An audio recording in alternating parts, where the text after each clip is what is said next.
the first step in the process of running this machine is to get water into the chamber. Now, these machines feed the water in through gravity. It's just done by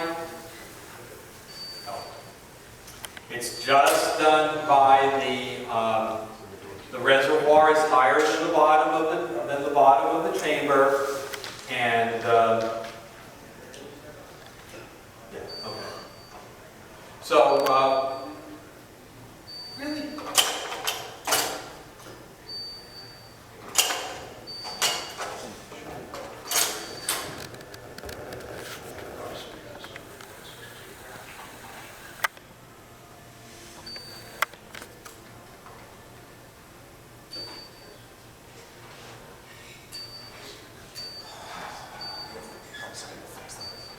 Paul? Where did he go? Where are you, Paul? Yeah, he saw me on the machine. Okay. So we on the gravity fed on this machine, we don't worry about a vent valve opening. The air escapes the chamber through the bellows.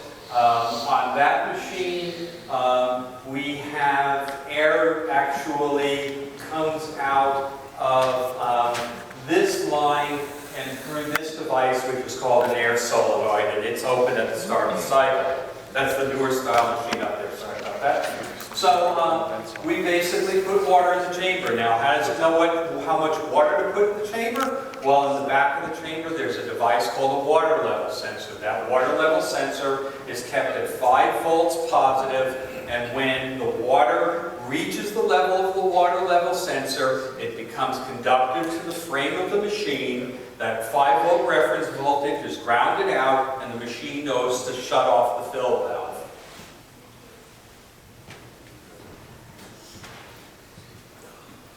Once the machine has shut off the fill valve, the next process it goes through is to heat the water up to a boil.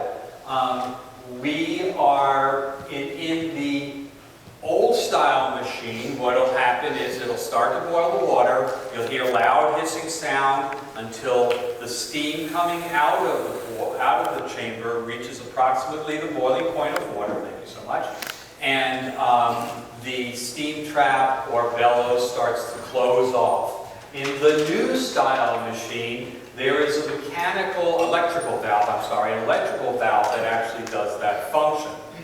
I have had people call me up when they watch the new style machine going, "Oh my God, my machine just went bazonkers.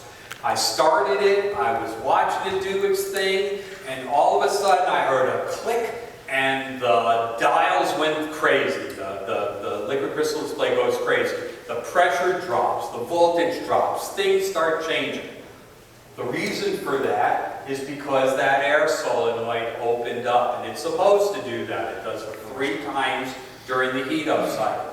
Why do we want to do that? Because we want to get the cold air out of the chamber. We want to be sure that we have a good steam environment in the chamber. Why do we want to get the cold air out of the chamber? Air pressurizes faster than it can heat.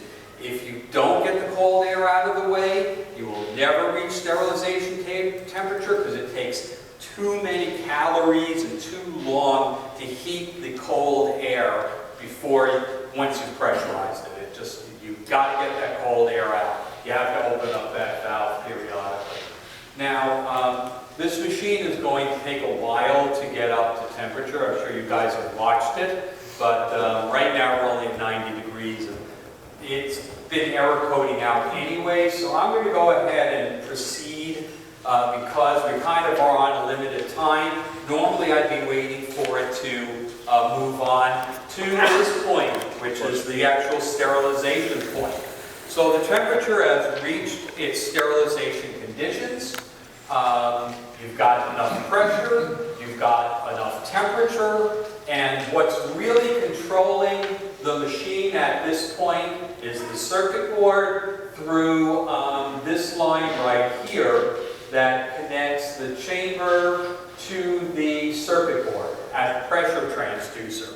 One thing that I want to point out about this this piece of plastic tubing, rubber tubing, this is critical. If you don't have tie wraps at either end of that tubing, you can develop a very, very small pressure leak right here at the pressure transducer. If that happens, all bets are off. Your machine will not stay calibrated. If you cannot calibrate it like that, if you do go to calibrate it like that, calibration won't stay. It must be a sealed system. That line has got to be tight. And when you go to use things like our pressure gauge, you have to be sure that you have the tie wraps closed at either end of the pressure gauge as well, and make sure that line is tight.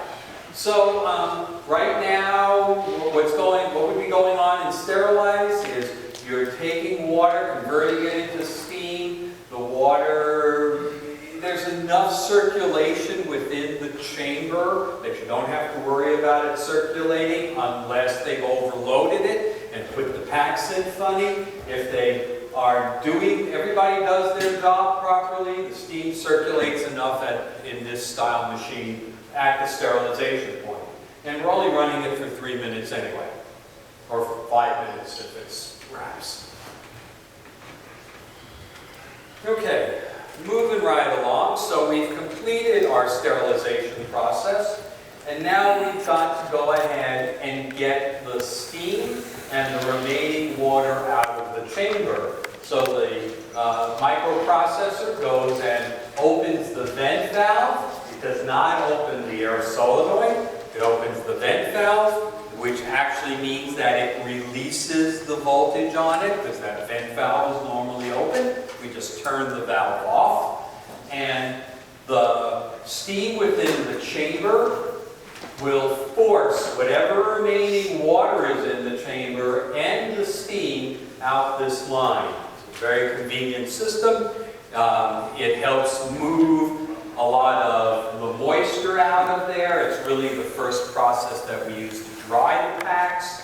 And it's pretty efficient as long as you have a good flow of steam through these devices. If you start having clogs in this vent valve, if you have clogs in this line, or if you have clogs within the condensing coil in the reservoir, that creates something called back pressure, and you will not move the water out of the chamber properly. It'll be kind of wimpy. That happens, you wind up with wet packs. And that's a real big issue in some cases. People call about wet packs. So the venting should be sharp. You should hear a loud hissing sound. It should be able to move the air and the water out quickly. If it doesn't, you need to figure out what's keeping it from moving. Okay, so at this point, we've kind of gone over the operation, even though the machine hasn't reached sterilize yet. And the rest of this presentation, I'm going to go over everything I know about this machine on a spot-by-spot basis, and try to give you as many tech tips as I can pull out of my brain. So starting at this point, what we've done is we've taken the machine, we've drained the water out, we've tipped it over on its side, and on the bottom of the machine, there's a trap door which we've removed. Now we're looking at the bottom of the machine. The first thing we can see is the connections for the heating element. The heating element is mounted inside the chamber. It has gaskets on the inside of the chamber and gaskets on the outside of the chamber, all of which need to be in place. They all need to be tight and they all need to not leak. If you ever look in the bottom of a machine and you see a puddle of water on the top of the trap door, the seals on the heating element have failed. It's a big leak spot and you need to replace them. Also on the heating element, there are two electrical connections. They're quick connect style connections. Those connections can build up an oxide layer. An oxide layer interferes with the electrical conductivity between the fitting, the connector, and the heating element. It can generate heat, and that heat can melt the wire that goes to the heating element. It gets really hot, those wires get really brittle, and it's all because oxide is built up between those connectors and the heating element tabs. So you need to keep an eye on that as you go over the machine. How often? I kind of think if you're doing PMs on the machines, you should kind of look at those things, at least once a year.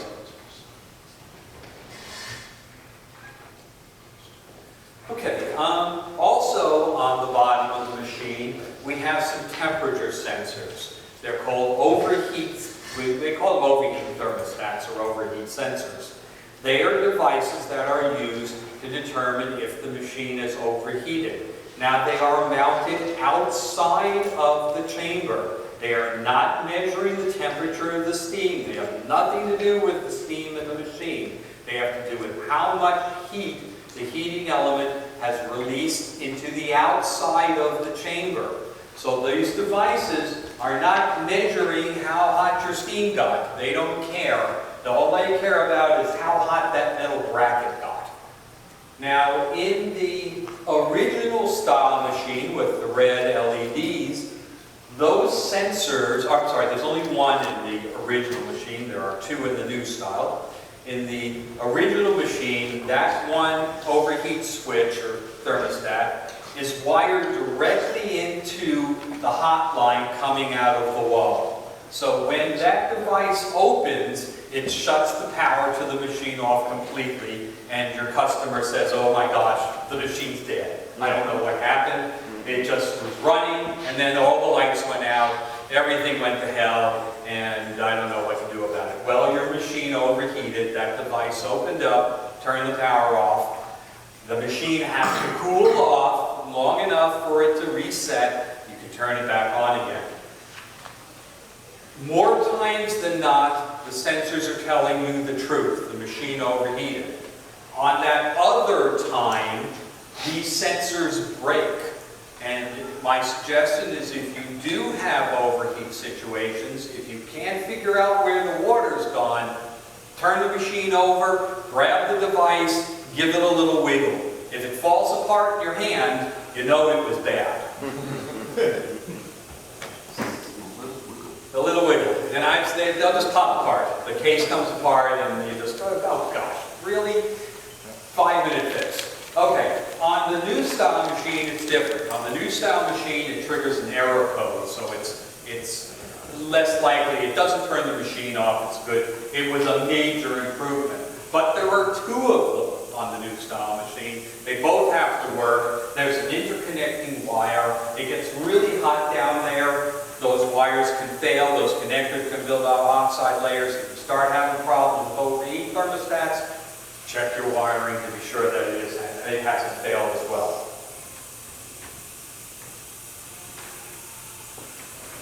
Okay, so there is a fitting. Everywhere that you have a fitting can fail. I'm sorry, over time things vibrate, they can open up, quick connect fittings can give out. Just while you're in there, take a look at that, make sure there isn't any calcium or lime scale built up on it. Give it a little tweak if you need to. So back to our machine here. Anybody, you can hear it hissing. Air is coming through the, this has a steam trap. The steam trap hasn't sealed off yet, but it will in a minute. Okay, so the next thing we want to look at is our circuit board, and there's a lot to talk about here. Midmark, in their infinite wisdom, since they have two different versions of their machines, has 4 different versions of their boards. On the old style machine, there are 2 different versions of each of the M9 and M11 boards. One that has dip switches, one that has not dip switches. The dip switches are important. The dip switches are used to set the dry temperature in the machine. In the original style, nobody thought there'd be a problem. They didn't care. 99 times out of 100, the machine doesn't care. If you do have a machine that trips an over temperature error during the dry part of the cycle, you need to change the setting on the dip switches. If you order a new circuit board that uses the change dip switch setting, please ask us. We will make sure that you get a circuit board with dip switches. On the new style machines, pictured up there, there were two styles of boards. The difference between them is in the mounting brackets. That's why when you order a new style board from us, we tell you to ship the new style board with the mounting brackets so that they stay as a set. We don't know what you've got in the field. We want to make sure that the board arrives to you in a usable condition, so we send it back to you with the mounting bracket in the new style machine. On the old style machine, you leave the mounting bracket in the machine. They only made one version of it. It's a little bit simpler to deal with. But on the new machines, two brackets, you have to send it to us.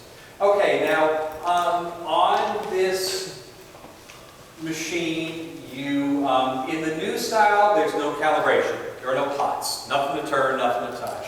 But you can still compare the temp pressure against the known gauge to double check to be sure the machine works right. On the older machine, there are potentiometers that need to be calibrated. We have a calibration kit available that includes a standard gauge and instructions on how to set the potentiometers. Again, reiterating, when you work on these boards, no matter old style or new style, when you're working on that rubber tubing, be absolutely sure that it has tie wraps on either end of the tubing, that the tie wraps or clamps are tight before you do anything, so that your calibration stays and the machine works properly. Leaks there can be really, really hard to figure out. Okay, now circuit boards. This is the old style version. There's the new style. There's something else I need to tell you about the differences between these two boards. On the new style board, you can't really see it, but right there, there's a green wire. That's a hard-wired ground. On the new style boards, nice, they have hardwired ground, don't have any real issues with grounding. On the old style board, they have all kinds of trouble with grounding.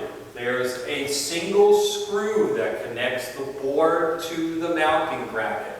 That usually makes good contact. It has a lock washer under it. Usually not a problem. The only problem is that mounting bracket also connects to the frame of the machine.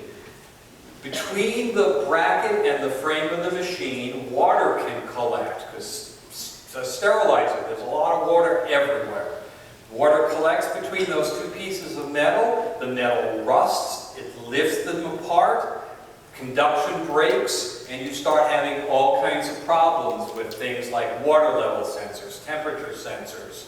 The 5-volt power supply is going crazy.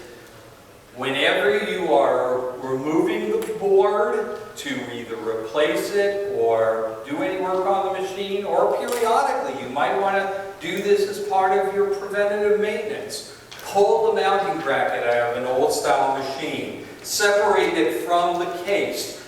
Look for the rust that's going to be there. I guarantee you it'll be there. Clean that stuff off. Put the bracket back in place. You'll have a lot less problems with the machine in the future.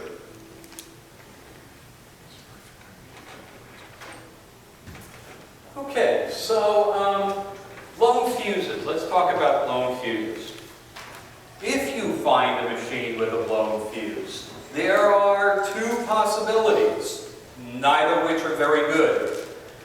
Before you put a new board in, check all the external devices for shorts to ground or for functionality, shorts internally, shorts externally. That means you're checking things like the door switches, the pulse solenoids, the door motor on the newer style machine, the heating element, notoriously bad for this.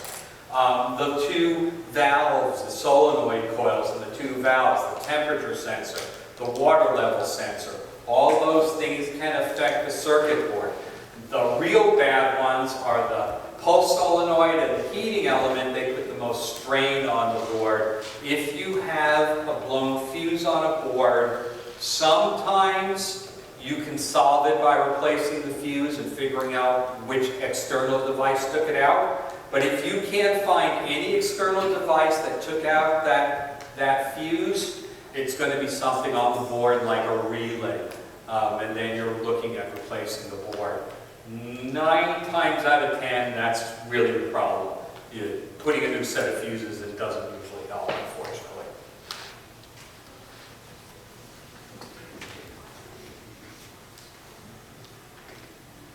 Okay, valve assemblies.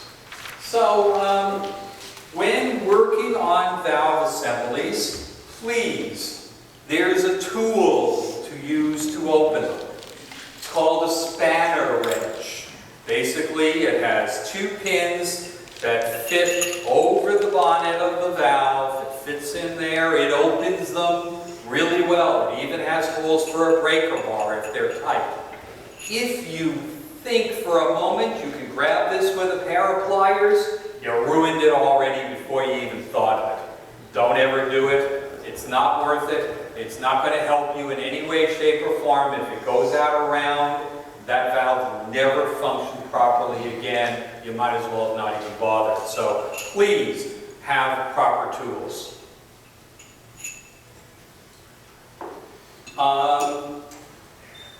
We talked about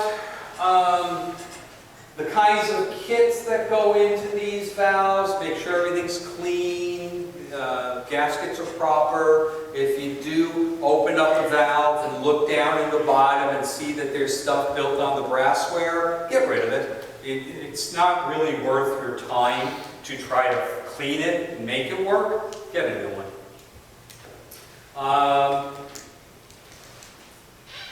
Yeah, the deal about the failure of the fill valve, water getting into the chamber, yes, that happens.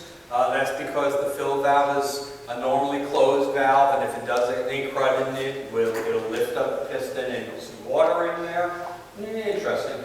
The vent valve that fails, sticking open or not closing properly, that can lead to minor leaks. Now, if you suspect that you have a water leaking problem, there are basically 4 places the water can go.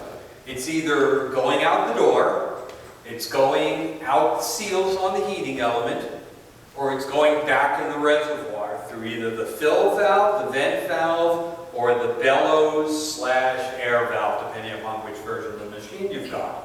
The easiest way to troubleshoot it, aside from just seeing steam entering the room and puddles under the machine, is to open up the reservoir. I know on these old machines, that's easy. You just take out a plate, you lift the little seal off the reservoir, and you look in the reservoir when the machine starts. When I run the machine, I like to have a mark on the outside of the reservoir. I'll put a piece of tape, I'll put a slash mark where I started with. I usually watch the machine start a cycle. The water level will drop down. I'll see it drop down. I know the machine's filling. Then as soon as it starts to heat up and I can hear even a little bit of bubbling, I'll look in the reservoir and watch where the water's coming back into the reservoir. The water level will rise. If there is the normal circumstances, the water, there'll be steam and a little bit of water coming out of where the steam trap or the bellows feeds into the reservoir. That's expected. However, if the steam trap never closes off, if it makes loud hissing sounds, you can hear this no longer hissing. If it stays open too long, that can be a problem. The other problem is if the vent valve leaks. If you see any water coming out of the copper condensing tube in the reservoir at any point in the cycle, other than right now when it's venting and you can hear how nice it's venting, oh well, actually there are code out, it didn't vent, but that's a different story. That's why it's beeping. Anyway, If you see any water coming out of the condensing coil at any point other than when the